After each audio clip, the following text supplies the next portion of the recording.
கருத்து கணிப்புக்கு போகிறவங்க யார்? அந்த நிறுவனத்தின் சார்பாக மக்கள் அவங்க எங்கே வாழறவங்க? ஏதோ ஒரு பெருநகரத்தில் வாழறவங்க.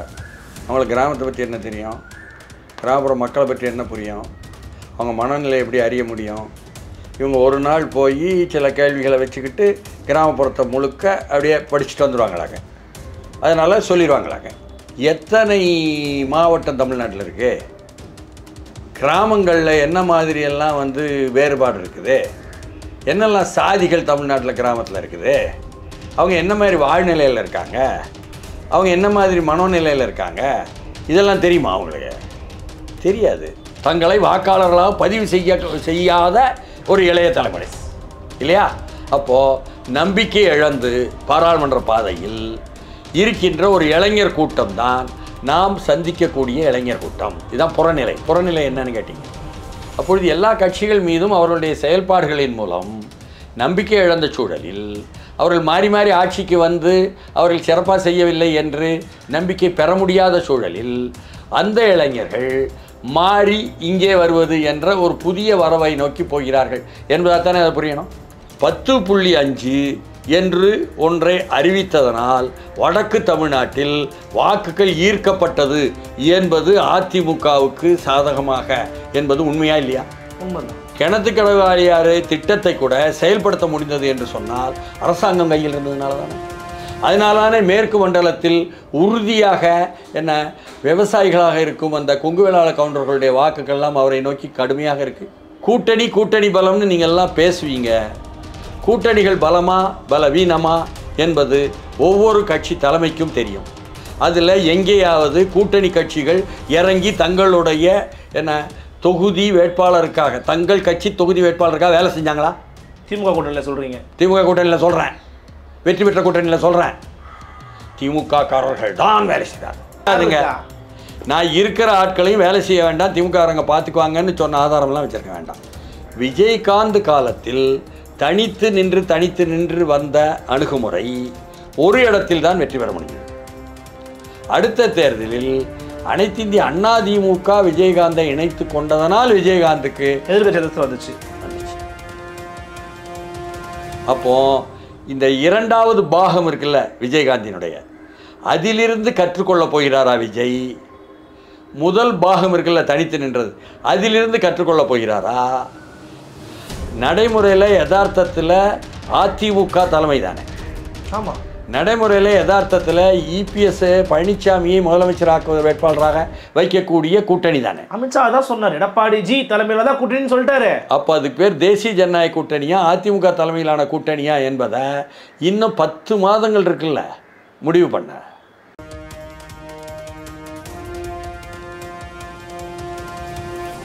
Nemathi Property Management. Contact 7667008999. அன்னை பர்னிச்சர்ஸ், அன்னை திருமண சீர்வரிசை பொருட்கள், டிவி, ஃபிரிட்ஜ், வாஷிங் மெஷின் உள்ளிட்ட 200க்கும் மேற்பட்ட பொருட்கள் அடங்கிய திருமண சீர்வரிசை ரூபாய் 99,000 மட்டுமே. தமிழகம் முழுவதும் இலவச டோர் டெலிவரி. தொடர்புக்கு 7550014440 9345044044. ஃபோர்த் ஸ்டேட் தமிழ் நேயர்களுக்கு அருள்மொழிவர்மனின் அன்பார்ந்த வணக்கங்கள். இது உங்கள் ஃபோர்த் ஸ்டேட் தமிழ் வழங்கும் பெருதனும் பெருதுகள் நிகழ்ச்சி.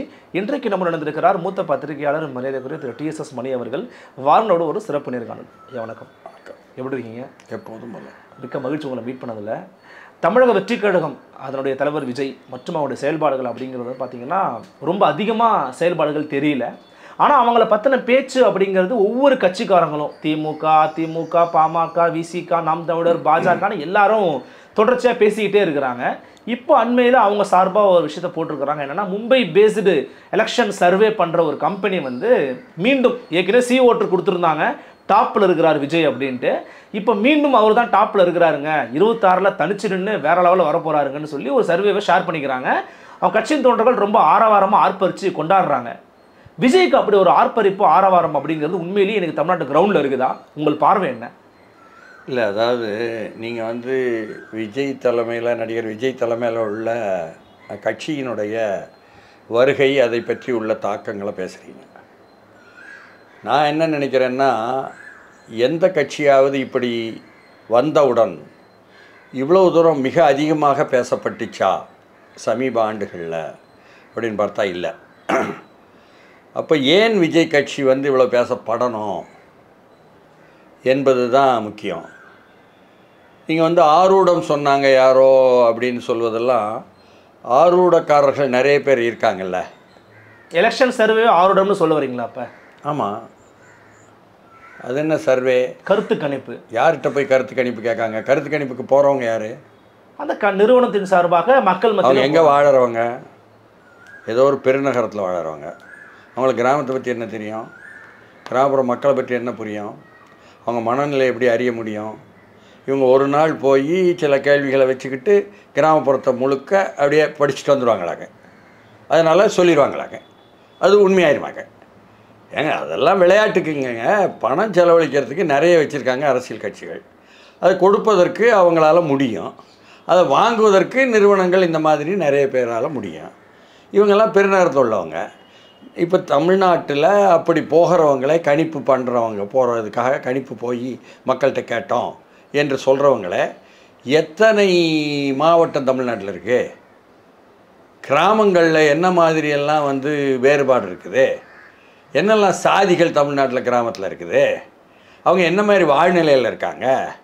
அவங்க என்ன மாதிரி மனோநிலையில் இருக்காங்க? இதெல்லாம் தெரியுமா அவங்களுக்கு? தெரியாது.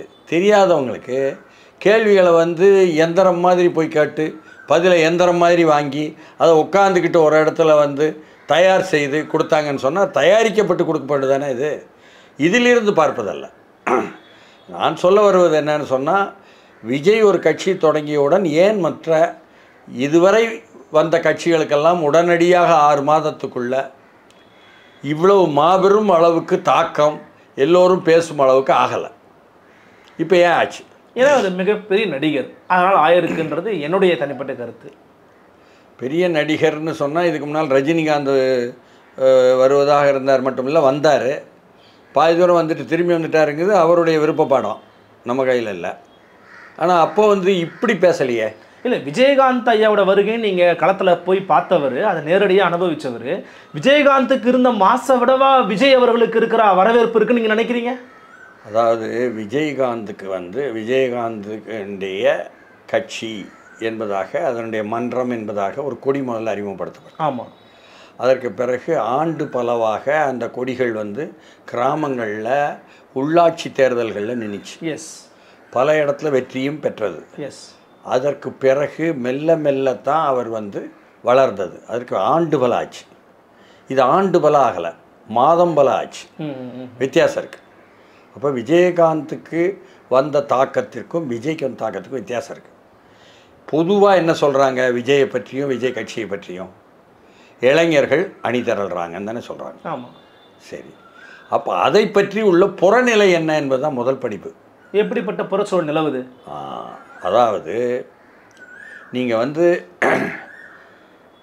இன்றைக்கி இருக்கக்கூடிய இளைஞர்கள் என்று சொல்லக்கூடிய, இப்போ கல்லூரியில் படிப்பவர்கள், படித்து முடித்தவர்கள், இன்னும் சொல்லப்போனால் 18 வயது உங்களுடைய தேர்தல் வாக்கு போடுவதற்கான வயது தகுதியாக, 18லிருந்து அந்த 30 வரை உள்ள இளைஞர்கள், இவர்கள் கல்லூரியில் படிப்பவர்களும் வெளியே வந்தவர்களும், மாணவர்கள் மாணவிகள், சரி, இருவருமே, இருபாலருமே, இவர்கள் எல்லோருமே என்ன கடந்த காலத்தினுடைய தங்கள் பெற்றோர், தங்கள் ஆசிரியர்கள் அல்லது நம்மை போன்ற ஊடகவியலாளர்கள் போன்றவர்கள், அரசியல்வாதிகள், இவர்கள் எல்லோரிடமிருந்தும் வேறுபட்ட ஒரு தலைமுறையாக இல்லையா? வேறுபட்ட தலைமுறை தான், ஒத்துக்கிறேன். ஆமாம். இவங்கள 2K கிட்ஸ் அப்படின்னு அழைப்பாங்க, தெரியுமா உங்களுக்கு? ஆமாம். 2000ற்கு பிறகு பிறந்தவர்களை அப்படி சொல்கிறாங்க. அதாவது இதை 85லேருந்து தொடங்குது. எக்ஸ் தலைமுறை, ஒய் தலைமுறை, இசட் தலைமுறை என்பதாக அதை பிரிப்பாங்க. அந்த 2K கிட்ஸ் என்று சொல்லக்கூடியவர்கள் எல்லாம் இசட் தலைமுறை. இசட் தலைமுறைக்குள்ளும் முதல்ல இத்தனை ஆண்டுகள் வந்து அவர்களுக்கு பெயர் ஆல்ஃபா தலைமுறை, ஜெனரேஷன். அதற்கு அடுத்து பீட்டா தலைமுறை, பீட்டா ஜெனரேஷன் என்பதாக உண்டு. பீட்டா ஜெனரேஷன் இனிமே வரப்போகுது, சரிதானா? அப்போ இப்படியாக தலைமுறையில் உள்ள வேறுபாடுகள் வந்து இன்றைக்கு மதிப்பீடு செய்யப்படுகிறது அந்த இளைஞர்கள் மத்தியில் மட்டும் உள்ள உலகத்தில். ஓகே, பெரியவர்கள் கூட தெரியறதில்ல, இந்த பெயர்கள் கூட தெரியறதில்லை. அப்படிப்பட்ட இளைஞர்கள் தங்களுடைய மூத்த என்ன எல்டர்ஸ், முதியவர்கள் அல்லது பெற்றோர்கள், அவர்கள் மத்தியில் உள்ள இடைவெளியை வழக்கமாக நீங்கள் வந்து தலைமுறை இடைவெளின்னு சொல்கிறீங்க. ஆமாம். நமக்கும் நம்ம அப்பா அம்மாருக்கும் உள்ள தலைமுறை இடைவெளியை விட அப்பா அம்மாருக்கும் தாத்தாமாருக்கும் உள்ள தலைமுறை இடைவெளியை விட அதே போலத்தான் இருக்கிறதா இன்றைய தலைமுறை இடைவெளி? அதை விட பிரம்மாண்டமாக அகன்று போய் இருக்குதா? முதல் கேள்வி அதுதான். எப்படி பார்க்குறீங்க நீங்கள்? அந்த தலைமுறை இடைவெளி மாதிரி இல்லை. இது பெரும் அளவுக்கு என்ன இடைவெளி கூடுதலாக இருக்குது. காரணம், இது டிஜிட்டல் உலகம். இப்பொழுது மனிதர்கள் கருவிகளை உருவாக்கிவிட்டு கருவிகளால் இயக்கப்படுகிறார்கள். இன்றைக்கி மனுஷன் கருவியை இயக்கிறானா, கருவி மனிதனை இயக்குதா? சொல்ல அளவுக்கு போயிட்டு இருக்கு. கைபேசிகள் தானே உங்களை இயக்குது, இணையம் தானே உங்களை இயக்குது. நான் இந்த இளைய தலைமுறையை பற்றி கூட சொல்லுவேன். நீங்கள்லாம் எல்டர்ஸ், முதியவர்கள் சொன்னதை வந்து பெருசாக கேட்குறதில்ல. மாறா நீங்கள் எதை கேட்குறீங்க தெரியுமா? நீங்கள் கேட்பதெல்லாம் வந்து என்ன, கூகுள் ஆண்டவர்கிட்ட தான் கேட்குறீங்க. அவங்க சிரிப்பாங்க. ஆமாம், எங்கள் கூகுள் ஆண்டவர்கிட்ட கேட்டால் எல்லாம் சரியாக வருமா அப்படின்னு கேட்டால் முதல் கட்டம் அது மட்டும்தான் அறிவு என்று சொன்னவர்கள் இப்பொழுது முழிக்கிறாங்க. ஜிபிஎஸ்ஸை போட்டுக்கிட்டு கார்லேயோ மோட்டர் பைக்லேயோ போகிறவன் சரியான வழியில் போக முடியுதா?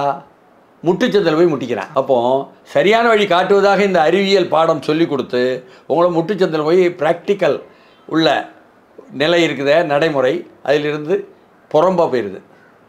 ஆனால் அந்த கருவிகளை நம்பி அதை சார்ந்து வளரும் ஒரு தலைமுறையாக இந்த தலைமுறை இருக்குது.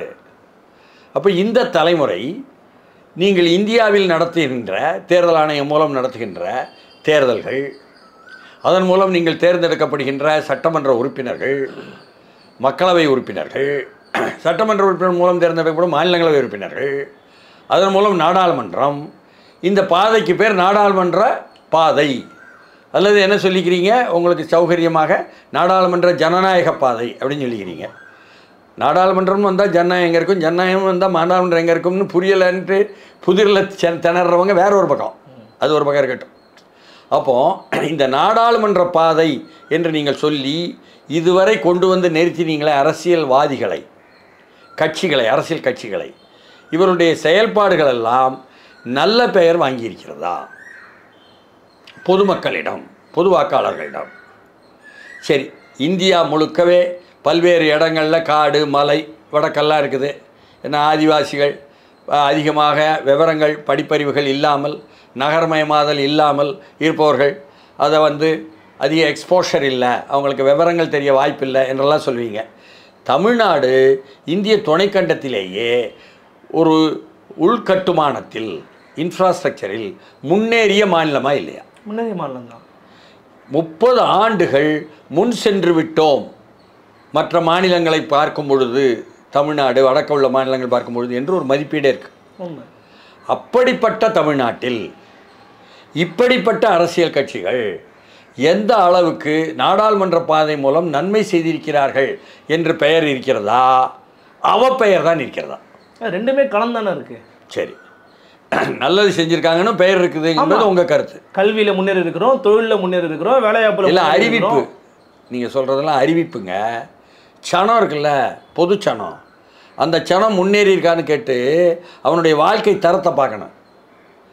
அதுதான் நீங்கள் வந்து பணக்காரர்கள் ஆகிக்கொண்டிருக்கிறார்கள், ஏழைகள் ஆகிக்கொண்டிருக்கிறார்கள்னு ஒவ்வொருத்தரும் எதிர்கட்சி ஆகும்போது சொல்லிக்கிறீங்களே. எல்லா கட்சியும் அப்பப்போ எதிர்கட்சி ஆகுதுல்ல, அப்பப்போ இதையே தானே சொல்கிறீங்க. அதனால் நீங்களே தரம் தாழ்ந்து தான் போயிட்டுருக்குன்னு சொல்கிறீங்க.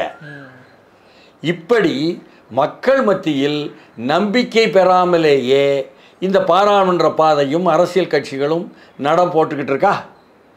இந்த நேரத்தில் எதையும் நுணுக்கமாக நுண்ணறிவுடன் பார்க்கும் திறன் பெற்றுள்ள இன்றைய இளைய தலைமுறை, நாம் சொல்லக்கூடிய அந்த டிஜிட்டல் மூலமாக உள்ள இணையத்தின் மூலமாக மட்டுமே செய்திகளை எடுத்துக்கொண்டிருக்கும் இளைய தலைமுறை, இவர்கள் நம்பிக்கையோடு இருக்காங்களா? விட்டுருங்க, விஜய் கட்சி தொடங்கியதெல்லாம் மறந்துடுங்க, அதுக்கு முன்னால் உள்ள கடத்துக்கு வாங்க. இந்த இளைஞர்கள் கூட்டம் இந்திய துணைக்கண்டத்திலேயே 30 விழுக்காடை தாண்டி போய்கிட்டு இருக்குங்கண்ணா, வாக்காளரில் 40 பக்கம் வந்துக்கிட்டு இருக்குங்கண்ணா. அப்படிப்பட்ட இளைஞர்கள் கூட்டம் தமிழ்நாட்டிலையும் அதேமாரி தான். இவர்கள் எல்லோரும் இந்த பாராளுமன்ற பாதையின் மீது இந்த வாக்களிக்கும் முறையின் மீது, இந்த தேர்தல் கட்சிகள் மீது நம்பிக்கையோடு இருந்தாங்களா? நம்பிக்கையோடு இல்லை. இல்லை. அப்போது இதில் தெளிவாக இருக்கீங்க, இந்த மதிப்பீடு தெளிவாக இருக்கா? இன்னொரு வார்த்தை கூட தான் சொல்லிக்கிறேன், தே ஆர் ஏ பொலிட்டிக்கல் ஆடியன்ஸாக இருக்கிறாங்க. அது நீங்கள் வந்து மாபெரும் அரசியல் விஞ்ஞானிகளாக இருக்க கண்டு நாட்டில் எது அரசியல் அற்ற தன்மை, எது அரசியல் தன்மைன்னு உங்களுக்கு கண்டுபிடிச்சிட்டிங்க. எங்களை வேறு ஆட்களுக்கு இன்னும் கண்டுபிடிக்க முடியல. ஏன்னு கேட்டால், அரசியல்னு சொல்லிக்கிட்டு இங்கே நடக்கிற கூத்து இருக்குல்ல, தனிநபர் தாக்குதல்கள், ஒருத்தர் ஏகமாக பேசுவது, என்ன ஏளனமாக எழுதுவது, இதுதான் இங்கே அரசியல் களத்தில் இருக்கே தவிர ஆழமாக மக்களுடைய வாழ்க்கையின் மேம்பாட்டிற்காக, ஒவ்வொரு பிரிவினுடைய வாழ்க்கை மேம்பாட்டுக்காக அந்த சண்டைகள் நடந்த மாதிரி தெரியலை. அதற்கு பேர் நீங்கள் அரசியல் படுத்தப்பட்டவர்கள்னு சொல்கிறீங்க. அது ஏதோ ஒரு வகையான அரசியல் படுத்தப்பட்டல்னு வச்சுக்கிடுங்க. அந்த அரசியல் படுத்தப்படலை இவங்க. ஆனால் இந்த அரசியல் கட்சிகள் மீது நம்பிக்கை இல்லை, இந்த வாக்களிக்கும் முறையின் மீது நம்பிக்கை இல்லை, நாங்கள் வாக்காளர்களாக கூட எங்களை பதிவு செய்து கொள்ளவில்லை என்று சொல்லக்கூடிய ஒரு இளைய தலைமுறை ஓராண்டுக்கு முன் தமிழ்நாட்டில் கண்டோமா இல்லையா? தங்களை வாக்காளர்களாக பதிவு செய்யாத ஒரு இளைய தலைமுறை இல்லையா? அப்போது நம்பிக்கை இழந்து பாராளுமன்ற பாதையில் இருக்கின்ற ஒரு இளைஞர் கூட்டம் தான் நாம் சந்திக்கக்கூடிய இளைஞர் கூட்டம். இதுதான் புறநிலை. புறநிலை என்னன்னு கேட்டிங்க, நான் விஜய் கட்சிக்கே வரல, புரியுது. முதல்ல புறநிலையை பற்றி படித்து அதில் ஒரு புரிதல் வந்து அதற்கு பிறகுதான் அகநிலை சக்திகளான அரசியல் கட்சிகளை பற்றி பேசுவதும், விஜய் என்ற தலைமையிலான ஒரு அரசியல் கட்சி பற்றி பேசுவதும் வரணும். புரியுது. அப்படிப்பட்ட புறநிலையில் இந்த இளைஞர்களுடைய மாபெரும் கூட்டம், எழுந்து வரக்கூடிய கூட்டம், இன்னமும் சொல்லப்போனால் வருங்கால தலைமுறை, அவர்கள்தான் ஆளப்போகிறார்கள் எனும் தலைமுறை. அப்படிப்பட்ட படிப்பில் கூட எல்லோரும் படிக்கிறதுக்கு வராங்க, படித்து பல்வேறு விதமான படிப்புகள் படிச்சுட்டு வராங்க, அதில் தேர்ச்சி பெற்று வர்றாங்க, விவரமாக இருக்காங்க, திறமையாக இருக்காங்க. வீடுகளுக்குள்ளே போய் பார்த்தா ஒரு 2 ஆண்டுகள் முன்னால், 3 ஆண்டுகள் முன்னால், 4 ஆண்டுகள் முன்னால் அப்பாக்காரருக்கு அம்மாக்காரங்களுக்கு என்ன தெரியலை, அந்த மொபைலை ஓப்பன் பண்ணி என்ன பார்க்க தெரியலை, கைபேசியை தொலைக்காட்சியை ஓப்பன் பண்ணி அதில் ரிமோட் கண்ட்ரோலர் வச்சுக்கிட்டு அப்படி டேங் டேங் அப்படின்னு சேனல் மாற்ற தெரியலை, எடுத்து இணைய அஞ்சலில் போய் இணைய அஞ்சல் போட்டு அதில் செய்திகளை அனுப்ப தெரியலை. ஆனால் நாடு டிஜிட்டல் யுகம் அப்படின்னு அந்த நரேந்திர மோடி கொண்டு போயிட்டார்.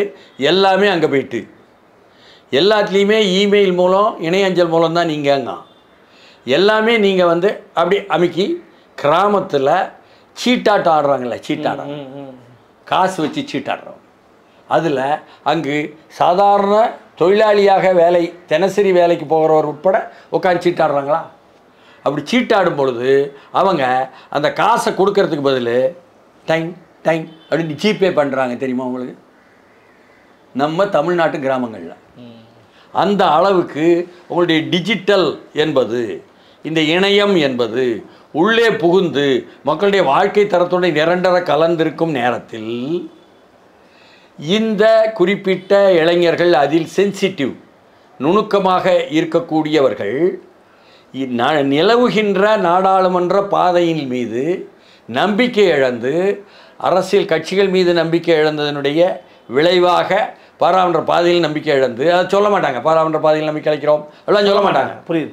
ஆனால் வாக்காளர்களாக ஆவதற்கு தங்களை பதிவு செய்யாமல் இருப்பாங்க. பதிவு செய்யாமல் இருந்தது தானே 1.5 ஆண்டுகளுக்கு முன்னால் உள்ள தமிழ்நாடு சூழல். முழுக்க முழுக்க இளைஞர்கள், அதில் திமுக வீட்டு இளைஞர்கள், அதிமுக வீட்டு இளைஞர்கள், விசிக வீட்டு இளைஞர்கள், பாஜக வீட்டு இளைஞர்கள், நாம் தமிழர் வீட்டு இளைஞர்கள் எல்லோரும் உண்டா இல்லையா? உண்டு. நீங்கள் கம்யூனிஸ்ட் கட்சியெல்லாம் பாவம் தேட வேண்டியது இல்லை, இல்லை எங்கள்கிட்டலாம் இளைஞர்கள் கிடையாதுங்கன்னு சொல்லிடுவாங்க அவங்க தைரியமாக, அது பிரச்சனை இல்லாமல் போயிடும். அப்போது இப்படி இளைஞர்கள் முழுக்க வாக்காளராகவே தங்களை பதிவு செய்யாத ஒரு சூழலில் விஜய் அந்த இளைஞர்கள் மத்தியில் பிரபலமான ஒருத்தர், மும்பையில் தமிழ் மொழி தெரியாதவன் தமிழ் மொழி தெரிந்த ஒரு இளைஞரை மாணவனை பாட விட்டு எல்லாரும் சேர்ந்து அப்படி போடு போடு போடுன்னு ஆடுறானான் மும்பை நகரத்தில். கேரளாவில் பிரம்மாண்டமாக விஜய்க்கு ரசிகர்கள். கர்நாடகாவில் அதுமாரி, தெலுங்கில் அதே மாதிரி, தெலுங்கானாவில், ஆந்திராவில் அதே மாதிரி, இப்படியாக எல்லா இடத்திலும் அவரை வந்து திரையில் பார்த்துவிட்டு அதன் மூலமாக உள்ள ஈர்ப்பு குறிப்பாக இந்த இளைஞர்கள் கூட்டம் மத்தியில் இருக்கிறது என்பது தானே 1.5 ஆண்டுகளுக்கு முன்னால் இவர் கட்சி ஆரம்பிப்பு முன்னால் உள்ள நிலைமை.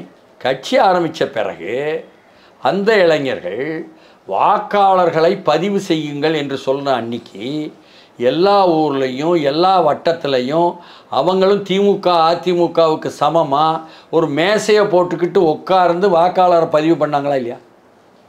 பண்ணாங்களா இல்லையா? பண்ணாங்க, அது நடந்துச்சு. இளைஞர்கள் அதில் திரண்டார்கள். அதிமுகவிலோ திமுகவில் அந்த அளவுக்கு திரளவில்லைன்னு கூட செய்திகள் வந்துச்சு. எல்லா ஊர்லேயும் இருக்கக்கூடிய பதாகைகள், நீங்கள் வந்து தமிழில் பேனர்னு சொல்லுவீங்களா? தமிழில் பதாகை தான் சொல்லுவோம். அப்படியா? ஆங்கிலத்தில் பேனர். தமிழ் தெரிஞ்சு போச்சா மக்களுக்கு? எனக்கு ஆச்சரியமான செய்தி. அப்போ அதில் என்ன படங்கள் போடுறாங்கல்ல, விஜய் படத்தை போட்டு திமுக வீட்டு பிள்ளைங்க படமாக இருக்குது, அதிமுக வீட்டு பிள்ளைங்க படமாக இருக்குது. அந்த அளவுக்கு பெரிய கட்சிகள் கூட தங்கள் குடும்பத்தில் உள்ள இளைஞர்கள் எல்லாம் அங்கே போகும் அளவுக்கு ஒன்று வந்திருக்குல்ல. இப்படி உள்ளவர்க்குள்ள புறநிலை.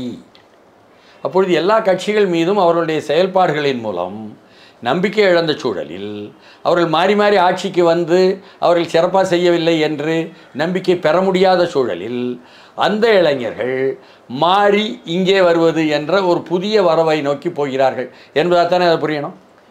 ஆனால் இதில் ஒரு கேள்வி இருக்குது. இப்போது திமுகலையோ அதிமுகலையோ விசிகாவோ நாம் தமிழரோ இந்த மாதிரி இருக்கிறவங்கலாம் ஒரு நடிகர் வந்துட்டாருப்பா, இவ்வளோ நாள் நம்ம சித்தாந்தம் ஒரு கொள்கை ஒரு கோட்பாடுன்னு ஏதோ ஒன்று சரியோ தப்போ பேசிகிட்டு இருந்தாங்க, அவங்க கூட இருந்தோம், நடிகர் வந்துட்டாருப்பா அவர் கூட போயிடுவோம் அப்படின்னு நினைக்கக்கூடிய இளைஞர்கள் தான் அங்கே அதிகமாக இருக்கிறாங்க. நீங்கள் நம்புறீங்களா? உங்களுக்கு அந்த இல்லை நீங்கள் சொல்கிறீங்கள கொள்கைக்காக இந்த பெரிய கட்சிகளில் இருக்காங்கன்னு, அதுவே கேள்விக்குறி. இன்றைக்கி போய் யாராவது பெரிய கட்சிகளில் உள்ளவங்கள்ட்ட போய் உங்கள் தலைமை பேசக்கூடிய கொள்கைகள் நடைமுறையில் இருக்கிறதா உங்கள் கட்சியில்னு கேளுங்க. இன்று நம்பிக்கை இழந்து தான் இருக்கிறாங்க எல்லோருமே பெரிய கட்சிகள். இன்றைக்கு யாரும் நம்பிக்கையுடனெல்லாம் இல்லை. இல்லை, விஜய் ஒரு பாப்புலிஸ்ட் பார்ட்டி தானே. ஒரு விஜய்க்கே வரல நான். நீங்கள் மற்ற கட்சிகளில் என்னமோ வந்து ஒரு கொள்கைக்காக இருக்கிற மாதிரியும் இங்கே சினிமாக்காக வர்ற மாதிரியும் ஒரு கற்பிதம் பண்ணுறீங்கல்ல. எதுக்காக வராங்கன்னு நீங்கள் சொல்லுங்கள். அங்கே வா, அந்த காலத்திலிருந்து எங்கள் தாத்தா காலம் அப்பா காலத்திலிருந்து அந்த கட்சி, அதனால் அந்த கட்சியிலே இருக்கும் என்று சொல்லுறவங்க, அந்த கட்சியில் இருப்பதுனால ஏதாவது ஒரு பதவி கிடைக்குது, அதனால நமக்கு வந்து வாழ முடியுது. ரெண்டாவது, பதவி கிடைச்சிரும், அதனால நாம் இருந்தால் தலைமை பார்த்து பதவி கொடுத்துரும். மூணாவது, அப்படி உள்ளவர்களுக்கெல்லாம் கிடைக்கலனா மாவட்ட செயலாளரையும் அமைச்சர்களையும் திட்டிக்கிட்டு இருக்கிறாங்க கீழே உள்ளவங்க என்று ஆளுங்கட்சி பக்கமே கேள்விப்படுறீங்களா இல்லையா?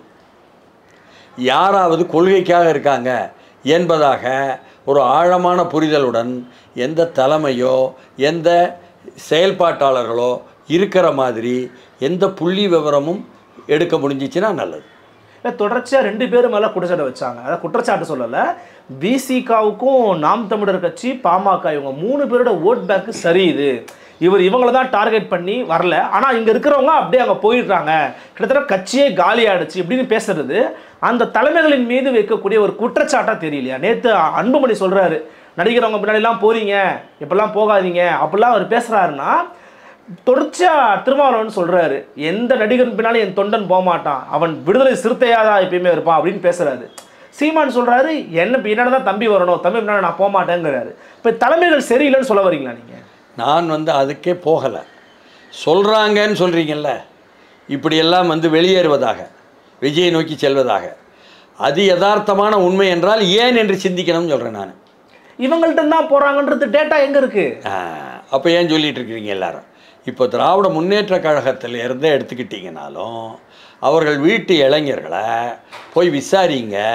ஒவ்வொரு திமுக காரரும் மாவட்ட செயலாளரும் சொல்கிறாங்க, ஒரு வீட்டில் ஒரு பையனாவது விஜய் கட்சிக்கு ஓட்டு போடுறான்னு சொல்கிறாங்க.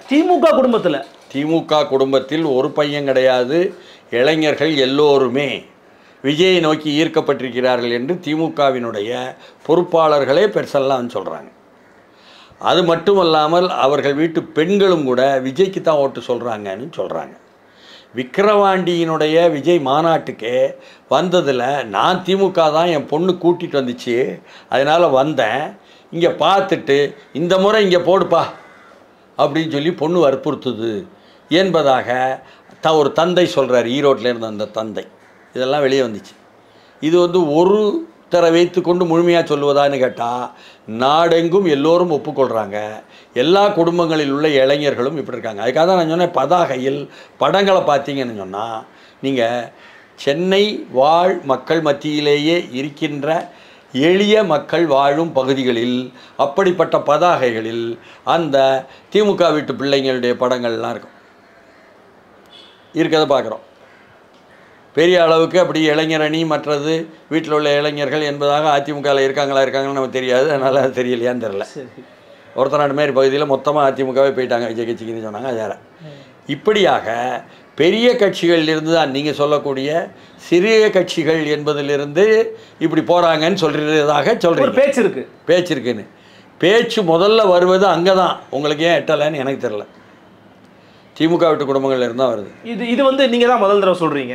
எல்லாரும் சொல்கிறாங்க தமிழ்நாடு. ஏன்னா பெரும்பாலான பத்திரிகைகள் சொல்கிறாங்கன்னா விசிகா காலி பத்திரிகையாளர்கள் இன்னைக்கு ஆளுங்கட்சிக்கு எதிராக சொல்லக்கூடாதுன்னு ஒரு சபதம் எடுத்திருப்பாங்க. அவங்கள்ட்ட போகாதீங்க. இப்போ நான் கேட்பதே என்ன, இந்த கட்சி சார்பற்ற குடும்பங்கள் அதிகமாக இருக்கா இல்லையா? ஆமாம், உண்டு.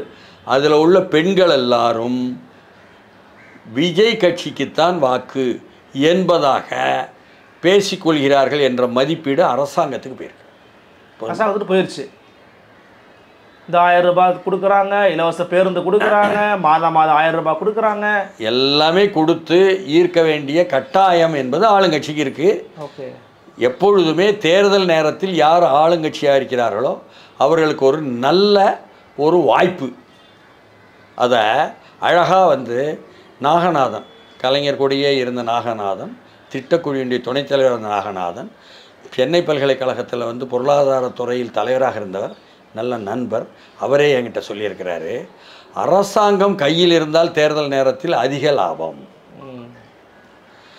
அரசாங்கம் யார் கையில் இருக்கிறதோ அந்த நேரத்தில் மக்களுக்கு எந்தெந்த மக்கள் பிரிவினருக்கு என்னென்ன தேவை என்பதை அறிந்து கேள்விப்பட்டு விசாரித்து விவரம் கேட்டு அதை உடனடியாக கொடுத்து பல்வேறு விஷயங்களில் சாதகமான சூழலை ஆளுங்கட்சி ஏற்படுத்தி கொள்ள முடியும்.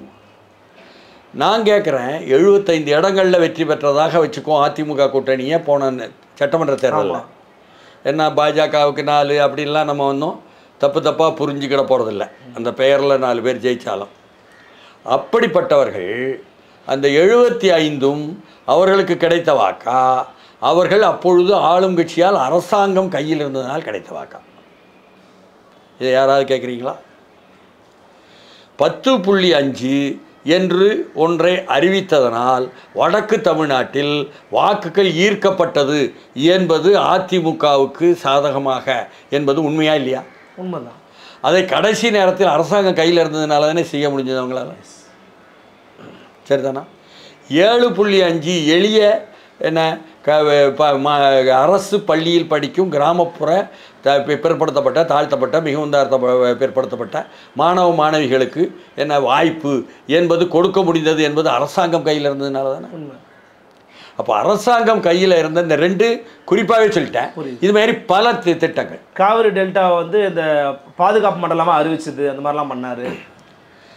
அறிவிச்சாருன்னு சொன்னால் உங்களுக்கு எது கவனக்குறைவாக இருக்குன்னு சொன்னால், முதலில் அதை பாதுகாப்பு மண்டலமாக அறிவியுங்கள் என்று மீத்தேன் பிரச்சனை வந்தவுடன் திருத்துறைப்பூண்டிக்கு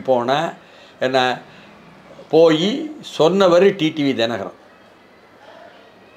எல்லோருமே கவனக்குறைவு கவனிக்க மாட்டேங்கிறீங்க. டிடிவி தினகரன் சொல்வதற்கு காரணம், இப்பொழுது இறந்துவிட்ட திருத்துறைப்பூண்டியில் இருந்த வழக்கறிஞர் ஒருவர், அவர்தான் அங்கே ஜான்பாண்டி கட்சியில் பொறுப்பில் இருந்தவர், அவர்தான் அந்த கருத்தையே சொன்னது. அதை இவர் அறிவித்தார். அதற்கு பிறகு ராம்தாஸ் அறிவிக்க, வைகோ அறிவிக்க அது பிரபலமாச்சு. அதற்கு பிறகுதான் அது சரியானது என்பதை அதிகாரிகளும் சொல்ல, இபிஎஸும் ஏன்னா டெல்டா விவசாயிகள் என்ற விஷயங்களிலிருந்தே அவர் வந்ததுனால அதை புரிந்து கொண்டு அறிந்து கொண்டு டெல்டா மண்டலத்தை பாதுகாப்பு மண்டலமாக அறிவிக்க வேண்டும், அங்கே மீத்தேன் மட்டுமல்ல எந்த ஹைட்ரோ கார்பனும் வரக்கூடாது என்பதை ஒரு பெரிய முடிவை எடுக்க முடிஞ்சது. கிணத்துக்கடவு வாரியாறு திட்டத்தை கூட செயல்படுத்த முடிந்தது என்று சொன்னால் அரசாங்கம் கையில் இருந்ததுனால தானே. அதனாலான மேற்கு மண்டலத்தில் உறுதியாக என்ன விவசாயிகளாக இருக்கும் அந்த கொங்கு வேளாள கவுண்டர்களுடைய வாக்குகள்லாம் அவரை நோக்கி கடுமையாக இருக்குது. அந்த ஆற்றை ஒட்டி என்ன பாதை போட்டதனால்தான் அவருக்கு நீங்கள் எடப்பாடியில் தொடங்கி அவிநாசி வரை வாக்குகள் சீந்தாமல் சிதறாமல் விவசாயிகள் வாக்கு இருக்குன்னு உங்களுக்கு தெரியுமோ தெரியாதோ, எனக்கு தெரியும். வந்திருக்க காரணம் அதுதானே. அதனால தானே காங்கிரஸ் கட்சி தலைமைக்காரர் ஒருத்தர் விவசாய சங்கத்துக்கு தலைவராக இருந்தாலும், தலைவர்களாக பலர் இருந்தாலும், பாஜகவை சேர்ந்த விவசாயிக்காரர் அங்கே உள்ள விவசாய சங்கத்துக்கு தலைவராக இருந்தாலும் எடப்பாடிக்கு தனி வரவேற்பு கொடுத்து அங்கே வந்து இந்த கிணத்துக்கடவு ஆழியார் திட்டத்திற்காக, அவிநாசி திட்டத்திற்காக வரவேற்பு கொடுத்தாங்க. செங்கோட்டையன் போகாமல் இருந்ததுனால மட்டும்தானே உங்களுக்கு அந்த செய்தி வந்தது வெளியே. அப்போ அதில் உள்ளவர்கள் அதிமுக அல்லாதவர்கள்னு நாய்ப்பு சொல்லித்தானே உங்களுக்கு தெரியும். அப்போ எல்லோருமே வர காரணம் இவர் கையில் அந்த நேரம் அரசாங்கம் இருந்துச்சு. அப்போ அரசாங்கம் கையில் இருந்தால் அதற்கு தகுந்தாற்போல் உள்ள தாக்கம் உண்டு. அது திராவிட முன்னேற்ற கழகத்திற்கும் சரி அதிமுகவுக்கு மட்டும்தான் அந்த பலன் கிடைக்குமா? திராவிட முன்னேற்ற கழகத்துக்கும் கிடைக்கத்தானே செய்யும். கூட்டணி பலம்னு நீங்கள் எல்லாம் பேசுவீங்க. கூட்டணிகள் பலமா பலவீனமா என்பது ஒவ்வொரு கட்சி தலைமைக்கும் தெரியும். நான் சொல்ல மாட்டேன். ஏன்னா எல்லோரும் நண்பர்கள், உண்மையெல்லாம் சொல்லக்கூடாது. அதனால் மக்கள் எதிர்பார்க்குறாங்க. நீங்கள் சொல்ல மக்கள் எதிர்பார்க்குறாங்கன்னு சொன்னால் நாடாளுமன்ற தேர்தல் 2024 முடிஞ்சிச்சு. அதில் எங்கேயாவது கூட்டணி கட்சிகள் இறங்கி தங்களுடைய என்ன தொகுதி வேட்பாளருக்காக, தங்கள் கட்சி தொகுதி வேட்பாளருக்காக வேலை செஞ்சாங்களா? திமுக கூட்டணியில் சொல்கிறீங்க? திமுக கூட்டணியில் சொல்கிறேன், வெற்றி பெற்ற கூட்டணியில் சொல்கிறேன். திமுக காரர்கள் தான் வேலை செய்தார். ரவிக்குமாருக்கு விசிக வேலை பார்க்கலையா? விசிகாவில் தவிர, விசிகாவினுடைய 2 நாடாளுமன்ற தொகுதிகள் தவிர மற்ற எல்லா கட்சிகளும் இறங்கி வேலை செய்யவில்லை. திமுக காரங்க தான் இறங்கி வேலையும் செஞ்சாங்க. இதை எல்லா கட்சி தலைவர்களும் தலைமைகளும் ஒத்துக்கொள்கிறார்கள். ஆள் இல்லை சார், மதிமுக எனக்கு ஆள் இருக்காங்க இல்லை எல்லாம் தெரியாதுங்க. நான் இருக்கிற ஆட்களையும் வேலை செய்ய வேண்டாம், திமுக காரங்க பார்த்துக்குவாங்கன்னு சொன்ன ஆதாரம்லாம் வச்சிருக்க வேண்டாம். சரி, நிதி உதவி, அந்த வேலை செய்தவர்களுக்கு நிதி உதவி, மக்களுக்கான நிதி உதவி என்ன, இதையெல்லாம் செய்ததும் அந்தந்த கட்சியினுடைய வேட்பாளராக திமுகவா? திமுக தான் உழைக்கும், திமுக தான் நிதி கொடுக்கும். அப்போ திமுக தானே 39 தொகுதியும் ஜெயிச்சதுன்னு சொல்லணும். அப்படி இருக்கும் பொழுது கூட்டணி கட்சிகள் என்ற பெயர் என்பது ஒரு நிச்சயமாக ஒரு பெரும் பதாகை, மக்கள் மத்தியில் ஒரு ஒரு அசத்தலை உருவாக்குவதற்கு அது பயன்படும், இல்லைன்னு சொல்லலை. ஆனால் வேலை செய்ததும் சரி நிதி கொடுத்ததும் சரி திமுக தான். அதனால் அவர்கள் சொந்த காலில் சொந்த பலத்தில் நிற்பது என்பதில் பிழை இல்லை. அதே சமயத்தில் அரசாங்கம் கையில் இருப்பதனால் சாதகமான காரியங்களை செய்து வாக்குகளை ஈர்ப்பது என்ற முறையும் அதில் இருக்குது. அப்போ நீங்கள் என்ன கேட்கணும், இதுவரை அரசாங்கங்கள் ஒவ்வொருவரும் திமுக அதிமுக மாறி மாறி வரும் பொழுது ஒவ்வொருவரும் கடைசி 6 மாதம், கடைசி ஓராண்டு, கடைசி 1.5 ஆண்டு தங்களுக்கு சாதகமாக அரசாங்கத்தை பயன்படுத்தி கொண்டார்களா இல்லையா, சலுகைகள் கொடுத்து மக்களுடைய வாக்களை ஈர்த்தார்களா இல்லையான்னு கேட்கணும். ஆமாம், அந்த முயற்சி எடுப்பார்கள். ஆனாலும் தோற்றார்கள். ஏன் அப்படின்னு தான் கேட்கணும் இல்லையா? அப்படி தோற்க காரணங்கள், அதையும் மீறி ஆன்டி இன்கம்பன்சி ஃபேக்டர் என்று சொல்லக்கூடிய ஆட்சிக்கு எதிரான மனோபாவம் இருக்குன்னு அர்த்தம். அதனால் இந்த போட்டியெல்லாம் எதிர்நீச்சல் போட்டுக்கிட்டே தான் இருக்கணும். நாம் வர வேண்டிய விஷயம் என்னென்னா, அந்த இளைஞர்களுடைய வாக்குகள் கட்சிகளில் இருந்தும் போகிறது என்று சொன்னால், இளைஞர்கள் இன்றைக்கு வந்து வாக்காளர்களாக பதிவு செய்திருக்கிறார்கள் என்று சொன்னால், பலவீனப்பட்டு கொண்டிருக்கும் அல்லது அம்பலமாகி போய்விட்ட கிட்டத்தட்ட பாராளுமன்ற பாதை என்ற அரசியல் கட்சிகளுடைய செயல்பாடுகள் மீண்டும் இளைஞர்கள் விஜய் கட்சி மூலமாக இந்த தேர்தல் அரசியலுக்கு வருவதனால், வாக்காளர்களாக பதிவாவதனால் பாராளுமன்ற பாதை பலவீனப்பட்டது பலமாயிருக்குன்னு எடுத்துக்கிட்டேன். இதுதான் புறநிலையில் எடுக்கணும். நான் இன்னும் அகநிலைக்கு வரல.